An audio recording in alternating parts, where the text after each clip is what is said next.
Kamusta mga kaibigan? Welcome back sa Noel Polo TV. Ngayon itatampok ko ang mga influencer na namatay habang hinahabol ang kasikatan. Mga taong, para sa akin, nagkaroon pa sana ng pagkakataong tumigil at umiwas muna pero hindi ginawa. Mula sa isang lalaking gumamit ng bagay na hindi niya kailanman dapat ginamit para sa content hanggang sa isang taong binaliwala ang mga babala at naglakad papunta sa baybaying puno ng jellyfish para lang sa content. Narito ang ilan sa mga influencers na namatay para lamang sa views. Pero bago tayo magsimula, kung bago ka pa lamang sa aming channel, mag-subscribe ka na para naman lagi kang updated sa mga ganitong uri ng video. March 9, 2017 noon sa Wichita, Kansas, isa yung typical na huling bahagi ng taglamig kung saan nanatiling maputla at kulay abo ang kalangitan mula umaga hanggang hapon at sapat ang lamig ng hangin para manatili sa loob ng bahay ang karamihan. Walang espesyal sa araw na iyon, walang kakaibang panahon, walang dahilan para maalala ito ng kahit sino maliban sa nangyari sa loob ng isang residential garage sa silangang bahagi ng lungsod. Si Jackson Gort ay 21 taong gulang. Nagtratrabaho siya sa gabi sa isang grocery store, nag-aayos ng mga paninda matapos magsara ang tindahan. Iyong klaseng trabaho na pagod ka na pagsapit ng umaga pero hindi ka pa rin mapakali pagdating ng hapon. Hindi siya yung tipong kayang maupo lang. Ayon sa mga kaibigan niya, palagi siyang naghahanap ng bagong gagawin, bagong ideya, bagong reaksyon at kung anuman ang pwedeng pag-usapan ng mga tao. May maliit siyang online following, humigit kumulang 4,200 followers sa isang shock challenge page na pinapatakbo niya mula sa garage ng bahay na tinitirhan nila ng dalawa niyang roommates. Hindi man yun kasikatan, sapat na iyon para lalo pa siyang magtulak gumawa ng mas matinding content. Ang roommate niyang si Tyler, 22 taong gulang, ang kadalasang humahawak ng kamera. Matagal na silang gumagawa ng videos, mga kalokohang dare, kadiring challenges, iyong klaseng content na maswerte ka na kung umabot ng ilang daang views. At kamakailan, ganun na nga lang ang nakukuha nila, ilang daang views. Naiinis na si Jackson dahil doon, pakiramdam niya kailangan nilang higitan pa, gumawa ng bagay na talagang magpapahinto sa mga tao sa pag-scroll. Paulit-ulit niyang sinasabing kailangan nila ng matinding stunt, isang bagay na posibleng mag-viral. At iyon ang nagtulak sa susunod nilang desisyon. Si Tyler ang nagmungkahi na gumamit ng buhay na feeder animal. Nakakita na raw silang pareho ng kahalintulad na clips online at iniisip nilang madali lang gawin. Noong araw ding iyon, pumunta sila sa isang flea market at bumili ng maliit na buhay na feeder rat mula sa isang tindero ng reptile supplies. Nagdesisyon si Jackson na mas magiging authentic daw ang video kung buhay ang hayop kaysa luto. Mahalaga sa kanya ang detalye na iyon. Gusto niyang magmukhang totoo. Nag-setup sila sa garage, may tripod sa ibabaw ng workbench, maliwanag na ilaw na nakatutok sa folding table, at camera na nakaharap sa bakanteng espasyo sa harap nito. Simple lang ang setup pero maayos. Sinabi ni Jackson sa camera ang gagawin niya, lulunukin niya ng buo ang daga, walang hiwa, walang tigil ang recording. Pinindot ni Tyler ang record at umatras. Hinawakan ni Jackson ang daga sa buntot nito sa ibabaw ng mesa. Agad nag-react ang hayop, nagpumiglas at kinagat ng malakas ang kanyang hinlalaki kaya napabitaw siya. Hinawakan niya ulit ito. Itinulak niya ang ulo ng daga papunta sa kanyang bibig habang nagsasalita pa rin sa kamera at nagpupumiglas ang hayop sa kanyang kamay. Kinakamot ng daga ang kanyang labi habang pilit niya itong isinusubo. Para sa akin, iyong sandaling kinagat na siya ng daga pero hinawakan niya pa rin ulit ang pinakamahirap panoorin dahil iyon na ang huling totoong pagkakataon niyang tumigil na lang.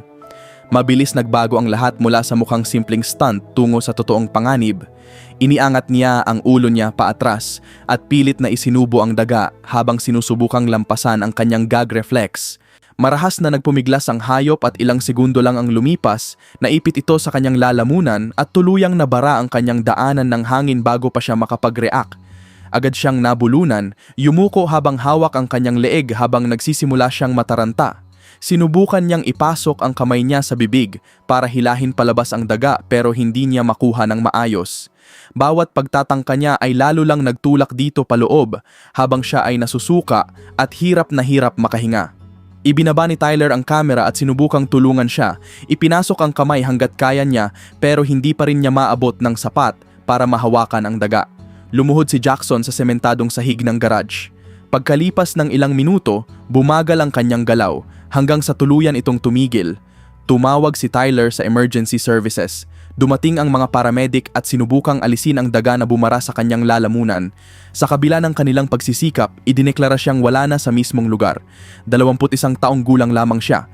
Ang opisyal na sanhi ng kanyang pagkamatay ay asphyxiation o pagkasakal dahil sa pagbabara ng daanan ng hangin. Napansin ng mga investigador na tuloy-tuloy pa ring nagre-record ang kamera sa buong pangyayari at naka-on pa ito nang pumasok ang mga pulis sa garage. Kinuha bilang bahagi ng investigasyon ang daga at ang kamera. Wala nang ibang saksi bukod kay Tyler at tugma ang kanyang salaysay sa nakita sa footage. Pero ang hindi kayang ipakita ng report at siyang paulit-ulit kong naiisip ay kung gaano kanormal ang buong setup. Isang garage, isang maliwanag na ilaw at isang kamera sa tripod. Hindi reckless si Jackson sa paraang iniisip ng karamihan.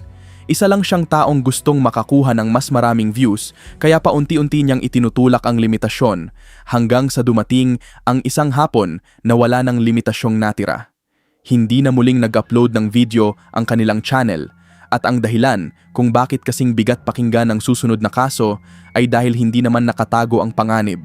Nasa harapan na ito ng lahat pero walang tumigil para itanong kung may alam ba talaga sila sa ginagawa nila. September 2, 2015 noon sa labas ng Fresno, California, sa huling bahagi ng tag-init sa Central Valley, ramdam ang init na parang nakadikit sa lahat ng bagay. Tuyong hangin, tuyot at maputlang damo, at araw na tila walang pahinga kahit papalubog na ang gabi. Ang railway ng tren sa gilid ng lungsod ay diretsyo at patag habang tumatawid sa malawak na bukas na lupain. Iyong klaseng lugar na tanaw mo agad ang paparating na tren kahit malayo pa ito. Kilala ng mga tao ang bahaging yon dahil sa isang dahilan.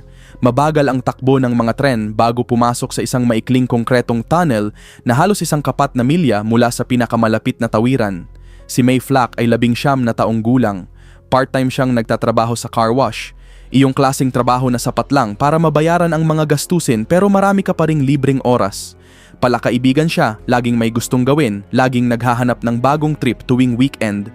Ayon sa mga kaibigan niya, ayaw na ayaw niyang walang ginagawa kaya lagi siyang naghahanap ng pagkakaabalahan. May maliit siyang stunt account online na may humigit kumulang 3,300 followers, sapat para maramdaman niyang isang video lang ang kailangan para sumikat sila kung itutulak pa nila ng husto. Tuwing weekend, gumagawa siya ng mapanganib na clips kasama ang maliit na grupo ng mga kaibigang handaring sumubok at tingnan kung ano ang mangyayari. Ang kaibigan niyang si Leo, 20 taong gulang at mas matanda sa kanya ng 1 taon ang nakaisip ng stunt. Sa tingin niya, dahil mabagal ang tren malapit sa tunnel, kaya nila itong kontrolin. Simple lang ang plano, umakyat sa ibabaw ng isang boxcar habang mabagal ang takbo ng tren, tumayo doon ng ilang segundo para makuha ang shot at bumaba bago makarating sa tunnel. Si Leo at 2 pa nilang kaibigan ay mananatili sa tabi ng railway para mag-record gamit ang kanilang mga cellphone. Wala ni isa sa kanila ang may karanasan sa railroads at wala rin silang pahintulot na naroon sa property. Hindi ang tren ang hindi nila naiintindihan dito, ang tunnel ang tunay na problema. Ang pagitan ng bubong ng boxcar at ng konkretong kisame ng tunnel ay isang bagay na hindi nila kailanman sinukat o naisipang tingnan, at iyon ang detalyeng nagpapabigat sa kasong ito. Dumating sila sa railway at naghintay. Nang may dumaan na freight train na tumatakbo nang humigit kumulang 10 hanggang 15 milya bawat oras malapit sa tunnel, hinawakan ni May ang hagdan sa gilid ng isang dumadaang boxcar at umakyat. Nakarating siya sa bubong at tumayo malapit sa gitna ng boxcar. Mula sa ibaba, kitang-kita ng kanyang mga kaibigan na nakatayo siya ng diretsyo. Paulit-ulit kong naiisip ang sandaling iyon. Nakatayo siya roon sa bukas na hangin at malamang sa pananaw niya, pakiramdam niya maayos na maayos ang lahat at eksaktong naaayon sa plano. Nasa harapan na nila ang tunnel. Batay sa mga salaysay ng mga saksi, maaaring hindi niya napansing sobrang lapit na nito o hindi niya maintindihan kung gaano kaliit ang espasyo sa ibabaw niya. Nakatayo pa rin siya nang pumasok ang tren sa tunnel. Tumama ang konkretong gilid sa kanyang ulo at balikat. Narinig muna iyon ng mga saksi bago nila tuluyang naintindihan ang kanilang nasasaksihan. Tumilapon pa atras ang kanyang katawan, gumulong sa gilid at nahulog mula sa boxcar papunta sa graba sa tabi ng railway. Humigit kumulang 10 hanggang 12 talampakan ang taas ng kanyang pagkakahulog. Nagpatuloy pa ng ilang segundo ang tren bago ito nagsimulang bumagal. Tumakbo papunta sa kanya ang kanyang mga kaibigan at nadatnan siyang may matinding pinsala sa ulo at hirap ng huminga. Wala na silang ibang nagawa kundi manatili sa tabi niya habang tumatawag ng tulong. Ang mga kasong talagang tumatatak sa isip ko ay iyong mga pagkakataong walang magawa ang mga taong nasa paligid kundi tumayo roon at maghintay. Iyon mismo ang nangyari rito. Dumating ang mga responder at sinubukang gawin ang lahat sa lugar pero wala nang paraan para maibalik pa siya. Idineklarang wala na si May Flack sa tabi mismo ng railway ng tren. Ayon sa mga investigador, ang kanyang mga pinsala ay tugma sa isang matinding impact laban sa isang matigas at nakapirming istruktura bago siya nahulog. Napag-alaman din na wala pang 2 talampakang espasyo sa pagitan ng ibabaw ng mga boxcar at kisame ng tunnel. Kulang na kulang para sa isang taong nakatayong tuwid. Kinumpirma ng opisyal na investigasyon na tumama siya sa bungad ng tunnel at nahulog mula sa umaandar na tren. Kinuha rin bilang ebidensya ang mga cellphone na ginamit sa pagre-record. Napansin ng mga pulis na sinasadya talaga ng grupo ang pagkuha ng stunt at wala ni isa sa kanila ang may pahintulot na pumasok sa rail property. Walang isinampang kaso dahil nagtapos ang investigasyon sa konklusyong ang insidente ay resulta ng sarili nilang stunt na nauwi sa trahedya. Ang hindi mawala sa isip ko ay hindi ang panganib ng pag-akyat sa umaandar na tren. Alam naman ng lahat na delikado iyon. Ang tunnel ang hindi ko makalimutan. Nandoon lang ito sa harapan nila. At kahit isa sa grupo, walang nakaisip na lakarin muna ang railway at tingnan kung ano ang naghihintay sa kabilang dulo. At para sa akin, iba ang tama ng susunod na kaso dahil sa pagkakataong ito. Walang tren, walang matataas na lugar, at walang halatang panganib na agad mapapansin ng kahit sino. Isang parking lot lang, isang plastic bottle, at isang desisyong wala pang 1 minutong ginawa pero naging sanhi ng kamatayan. May 27, 2018 noon sa likod ng isang maliit na auto repair shop sa Amarillo, Texas. Sa Texas Panhandle tuwing huling bahagi ng Mayo, nasa gitna ang panahon ng tagsibol at papasok na tag-init. Mainit-init na pagsapit ng gabi kaya mabigat ang pakiramdam ng hangin pero sapat pa ring tuyo para mangibabaw ang amoy ng alikabok at aspalto. Ang likurang parking lot ay isang malawak na bahagi ng basag-basag na sementong napapalibutan ng chain link fence sa isang gilid at masukal na damuhan sa kabila. Walang kakaiba sa lugar. Isa lang itong tahimik na bahagi ng semento sa likod ng saradong gusali at iyon mismo ang dahilan kung bakit nila ito ginagamit. Si Raina Prin ay 26 na taong gulang. Nagtatrabaho siya sa parehong repair shop sa araw, iyong klaseng trabaho na laging may ginagawa ang mga kamay at laging alerto ang isip at mahusay siya roon. Ayon sa mga nakakakilala sa kanya, isa siyang kumpiyansa at matigas ang ulo sa magandang paraan. Iyong taong kapag may napagdesisyunan, buong-buo niyang ginagawa.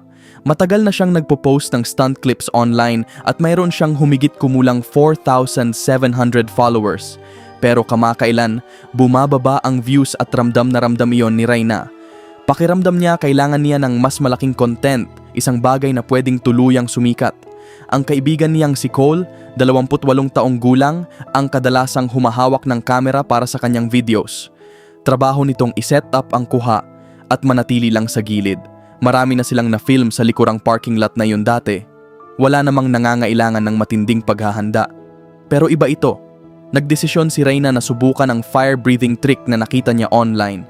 Mukhang simple lang ang ideya, magsubo ng kaunting fuel, ibuga ito patungo sa apoy, at gumawa ng malaking fireball.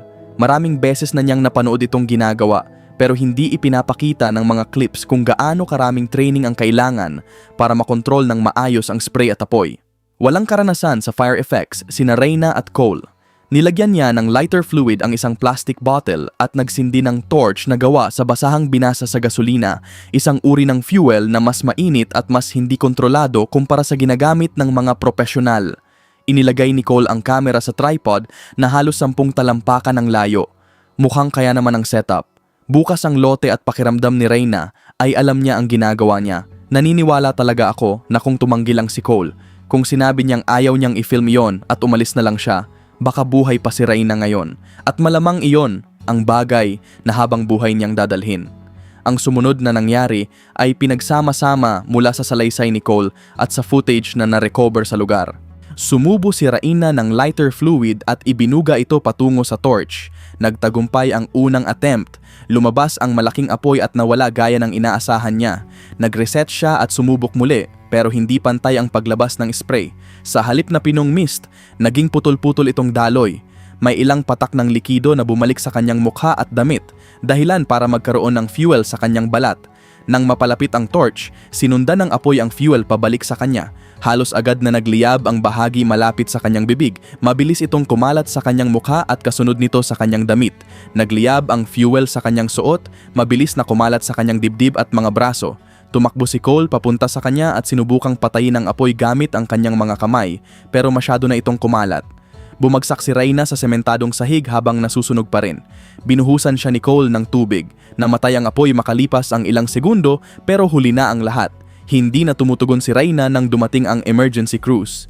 Natagpuan ng mga responder na may matinding pinsala sa itaas na bahagi ng kanyang katawan, kasama ang mga pinsalang tugma sa flash burns at paglanghap ng napakainit na hangin at usok. Idineklarang wala na si Reyna Prin matapos siyang madala sa ospital. Ayon sa opisyal na ulat, ang sanhi ng kanyang pagkamatay ay matinding thermal injuries o pasudulot ng aksidenteng pagliyab ng madaling magliyab na fuel. Narecover ng mga investigador ang bote, ang torch at ang kamera. Kinumpirma ng footage ang buong pagkakasunod-sunod ng pangyayari. Napag-alaman ng mga autoridad na ang paggamit ng gasolina at lighter fluid ng walang sapat na training at safety equipment ay lumikha ng sitwasyong maaaring kumalat ang apoy sa hindi inaasahang paraan. Karaniwang gumagamit ang mga profesional na fire performers ng kontroladong uri ng fuel, protective gear, at mga spotter na may hawak na fire extinguisher, mga bagay na wala sa lugar ng gabing iyon. Ang malinaw sa kaso ni Reyna ay hindi siya reckless sa paraang iniisip ng karamihan. Napanood niya ang trick at naniwala siyang naiintindihan niya ito. Pero magkaibang bagay ang panunood ng isang stunt at ang tunay na pag-alam kung paano ito gumagana. At ang pagitan ng dalawang iyon ang mismong dahilan kung bakit nauwi ito sa trahedya. At ang mas nagpapabigat sa susunod na kaso ay dahil sa pagkakataong ito, may nagbabala na sa taong sangkot tungkol sa panganib, pero itinuloy pa rin niya. June 18, 2016 noon sa isang pampublikong picnic area malapit sa lawa sa labas ng Tampa, Florida. Sa kalagitnaan ng June sa bahaging iyon ng estado, ramdam agad ang matinding humidity sa mismong paglabas mo pa lang ng bahay. Iyong klaseng hapon na mabigat ang hangin at tila laging mamasa-masa ang damo kahit hindi naman umuulan. Ang picnic area ay isang malawak at patag na damuhan na may mga puno sa isang gilid at lawa sa kabila. Tahimik ang lugar ng araw na iyon. May ilang tao sa paligid at sapat ang lawak ng espasyo para makapag-set up ng kamera ng walang sagabal. Si Kylie Bain ay 23 taong gulang. Part-time siyang nagtatrabaho sa isang clothing store, iyong klaseng retail job na buong araw kang nakatayo pero malaya ang gabi mo. Palakaibigan siya at komportable sa harap ng kamera. Ayon sa mga kaibigan niya, isa siyang taong lalong sumisigla kapag pinapanood ng iba. Iyong tipong hinahanap ang atensyon imbes na umiwas dito. Matagal na siyang nagpo-post ng maiikling challenge videos online at mayroon siyang humigit kumulang 3,800 followers. Pero bumababa na rin ang kanyang views kamakailan kaya gusto niyang gumawa ng mas matinding content, isang bagay na pwedeng tuluyang sumikat. Ang kaibigan niyang si Dylan, 24 na taong gulang, ay nagtatrabaho sa isang maliit na local pet shop. Hindi siya trained animal handler, pero sapat ang naging exposure niya sa mga exotic animals para maging kampante siya sa paligid ng mga ito. Nang sabihin ni Kylie na gusto niya ng mas mapanganib na content, nabanggit ni Dylan ang isang boa constrictor na pansamantalang iniwan sa shop ng isang customer. Humigit kumulang 9 na talampakan ang haba ng ahas at hindi ito madalas nahahawakan ng tao. Binalaan siya ni Dylan na maaring humigpit ang ahas kapag na-stress. Naunawaan niyon ni Kylie pero itinuloy pa rin niya. Simple lang ang plano, isusuot niya ang ahas sa kanyang leeg, kakausap sa kamera at paikliin lang ang video. Pinili nila ang picnic area dahil sa magandang outdoor background.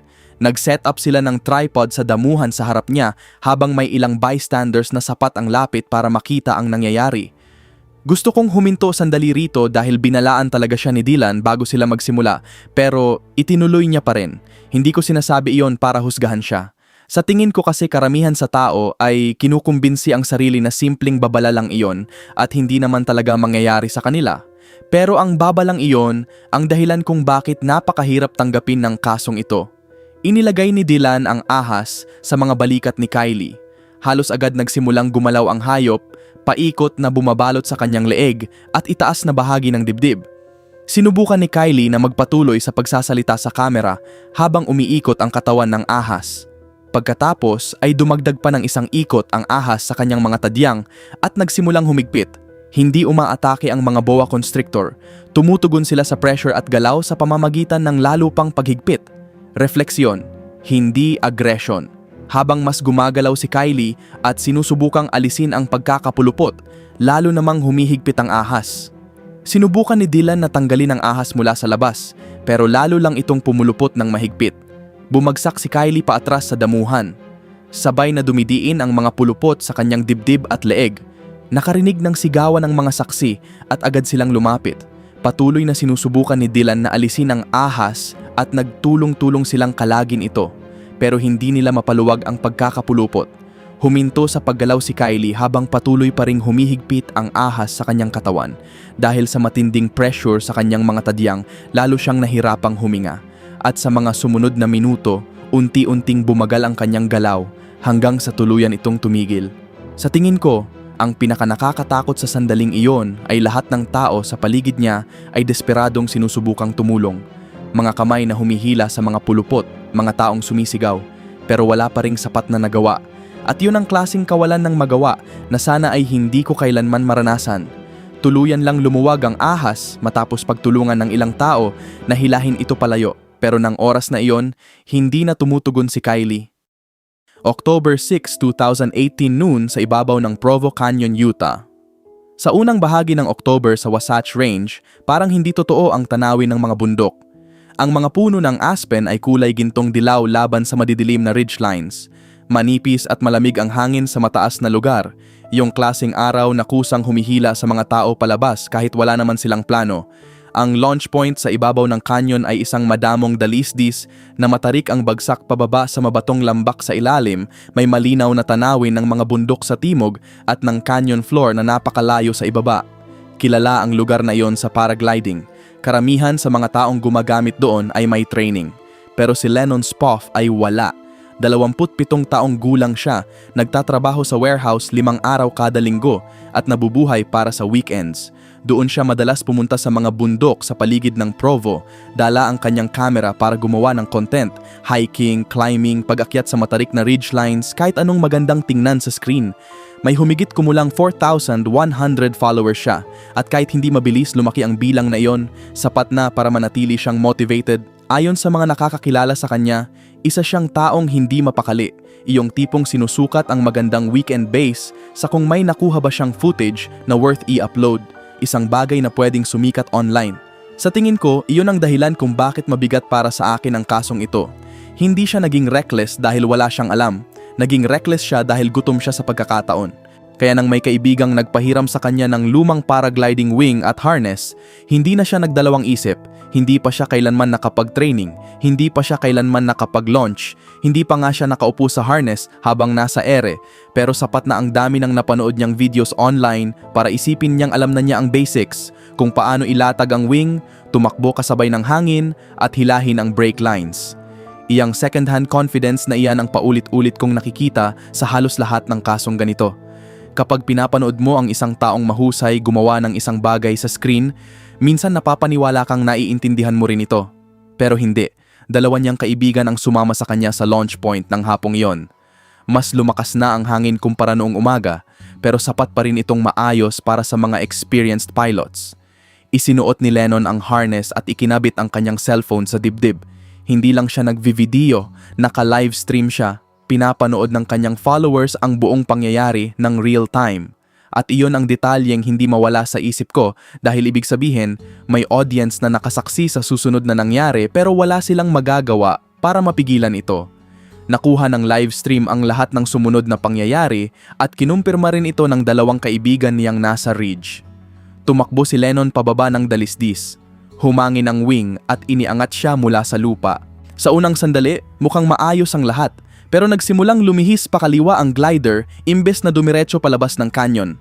Sobra niyang hinila ang isang brake line habang sinusubukang itama ito. Tumagilid ang wing, may bugso ng hangin na tumama ng hindi pantay sa canopy at isang bahagi nito ang biglang natiklop paloob. Hindi man ito tuluyang bumagsak, sapat na yon. Nawala ang lift sa isang gilid at bumagsak ang buong system. Wala nang sapat na oras o espasyo para makarecover pa. Nasa halos 30 hanggang 40 talampakan lang siya mula sa mabatong dalisdis sa ibaba ng launch point. Malapit pa rin siya sa bundok at halos hindi pa nakakakuha ng taas ng pumalya ang wing. Bumagsak siya sa nakausling mga bato sa dalisdis, malakas na tumama at gumulong ng ilang talampakan bago tuluyang huminto. Ilang segundo matapos yon, bumagsak din ang wing sa ibabaw niya. Nagmamadaling bumaba sa trail ang kanyang mga kaibigan. Naka-live pa rin ang stream, nakakonekta pa rin ang mga viewers, pero nang may makarating sa kanya, hindi na siya gumagalaw at wala na silang magawa. Maikli man ang pagbagsak, sapat na ang impact para ikakitil niya. Dumating ang rescue crew sa lugar at kinumpirmang wala na si Lennon Spoff. 27 taong gulang siya. Kinuha at sinuri ang kagamitan at nakita na luma na ang wing at harness pero wala namang nakitang mechanical failure. Napag-alaman ng mga investigador na ang sanhi ng crash ay operator error habang nagla-launch. Sobrang paghila sa brake lines kasabay ng mas malakas na bugso ng hangin kaysa kaya niyang kontrolin. Wala ring anumang record na si Lennon ay nakatanggap ng formal na training sa paragliding. Patuloy pa ring nagre-record ang cellphone nang ma-recover ito mula sa kanyang dibdib. Nakuha ng live stream ang buong pangyayari mula sa pag-launch hanggang sa pagbagsak. May ilang viewers na ang nakatawag sa emergency services bago pa nakatawag ang dalawa niyang kaibigan. Matagal kong pinag-isipan ang kaso ni Lennon bago ako tuluyang nagpatuloy sa susunod. Hindi mawala sa isip ko ang imahe ng livestream na patuloy pa ring umaandar habang desperadong bumababa ng trail ang kanyang mga kaibigan.